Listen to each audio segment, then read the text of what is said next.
Il est absolument interdit de regarder cette vidéo. Si je m'exprime comme ça avec vous, je viens d'activer un phénomène psychologique qui s'appelle la réactance. En fait, en entendant ce discours, vous vous sentez privé de votre liberté, vous vous sentez contraint et vous avez une envie, une impulsion, c'est de vouloir continuer à regarder cette vidéo. Ce phénomène, c'est un psychologue qui l'a mis en évidence en 1966. Il s'agissait de Jack Bren. Il explique comment les individus se mettent dans une position de résistance à partir du moment où ils perçoivent que quelqu'un ou qu'un environnement essaye de les priver de leur liberté, liberté de choix, liberté de décision. C'est ce qui arrive notamment lorsqu'on dit il est interdit de faire ceci, ou encore lorsqu'on dit aux enfants ne fais pas ci, ne fais pas ça. C'est cette réactance qui va donc s'activer chez eux. Alors ce phénomène de réactance a souvent été forcé dans notre éducation. En fait, la privation de liberté que nous avions ressentie dans l'interaction avec nos parents, peut-être, a été complètement mise de côté et nos parents ont usé d'autorité pour nous obliger à faire des choses. Alors, est-ce qu'on peut concilier éducation et ce phénomène de réactance psychologique?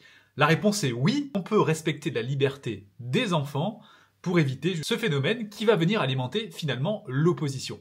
Oui, car l'opposition se met en place à partir du moment où l'enfant sent qu'on le prive de liberté, d'ailleurs l'adulte aussi.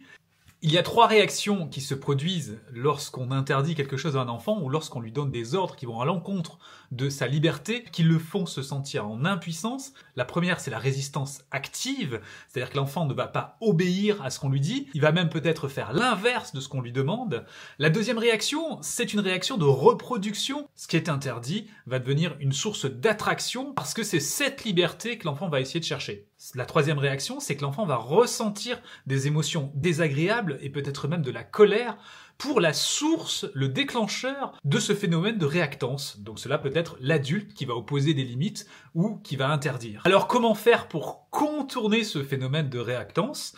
Eh bien, c'est utiliser des outils issus de l'éducation en conscience. Ça veut dire commencer par se connecter à l'enfant, se mettre à son niveau, essayer de refléter ce qu'il ressent pour qu'il se sente compris et ensuite passer sur un mode d'expression, à mettre en évidence les choix que l'enfant pourrait faire plutôt que de lui imposer des ordres. Par exemple, range le salon va devenir par quoi veux-tu commencer? Ranger tes jouets ou tes puzzles. L'enfant va donc faire un choix, va être engagé ensuite dans ce choix et le phénomène de réactance ne va pas s'activer. À table, plutôt que de lui imposer des portions, nous pouvons lui proposer de se servir ce dont il a envie. Pour aller prendre sa douche, nous allons peut-être proposer à l'enfant, souhaites-tu y aller avant ou après la lecture de ton livre? Ou une autre activité que l'enfant aime. Il est interdit de courir sera remplacé par la règle ici, c'est de marcher. Tu t'en souviens? Arrête tout de suite les écrans! Va se traduire peut-être par combien te reste-t-il de temps sur le timer que tu as activé? Parce que l'enfant aura préalablement été acteur justement de son organisation au niveau du temps d'écran, parce qu'il aura activé le timer ou encore le sablier. Mais ton manteau tout de suite va être remplacé par tu préfères mettre d'abord ton manteau ou tes chaussures avant de partir. Prête ton jouet tout de suite peut être remplacé par qu'est-ce que tu proposes pour que vous jouiez tous les deux? Pour résumer ce principe de réactance, que nous soyons adultes ou enfants, nous sommes tous à la recherche de liberté. Nous avons peut-être, nous en tant qu'adultes, un peu trop pris l'habitude de se dire je dois, et de ne pas le remplacer par « je choisis », parce que nous avions reçu beaucoup d'injonctions et ce principe de réactance a malheureusement été forcé quand nous étions enfants.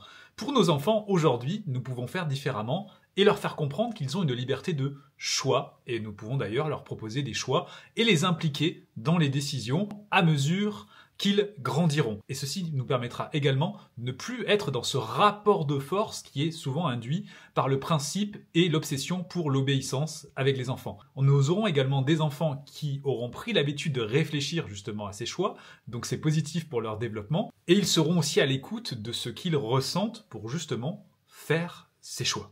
Il est évident que l'obéissance est parfois obligatoire, quand par exemple l'enfant est en danger, il s'apprête à traverser la route, bien entendu que nous allons réagir pour le protéger. Mais dans tous les autres cas où l'enfant n'est pas en danger, nous pouvons progressivement remplacer cette autorité par un mode coopératif. Alors, j'entends déjà des critiques qui consistent à dire « dans la vie, on ne fait pas ce qu'on veut ».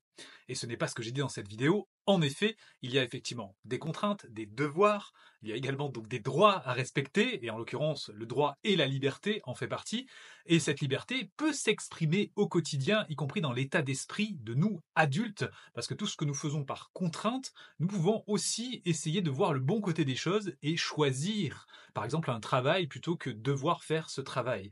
C'est une mécanique à mettre en place au niveau de notre cerveau qui nous permettrait peut-être de mieux vivre au quotidien. Donc oui, les contraintes sont là.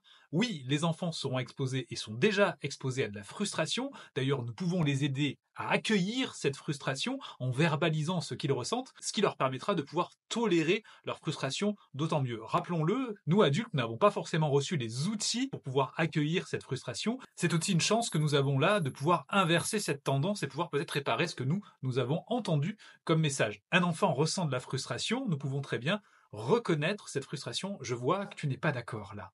Eh bien, ceci va permettre à l'enfant de se sentir écouté et de pouvoir s'inscrire encore une fois dans cette optique de coopération. Nous allons peut-être pouvoir lui demander qu'est-ce que tu proposes toi? Et là encore, nous sommes dans une optique de responsabilisation et de valorisation de l'enfant qui sera un futur adulte respectueux et responsable.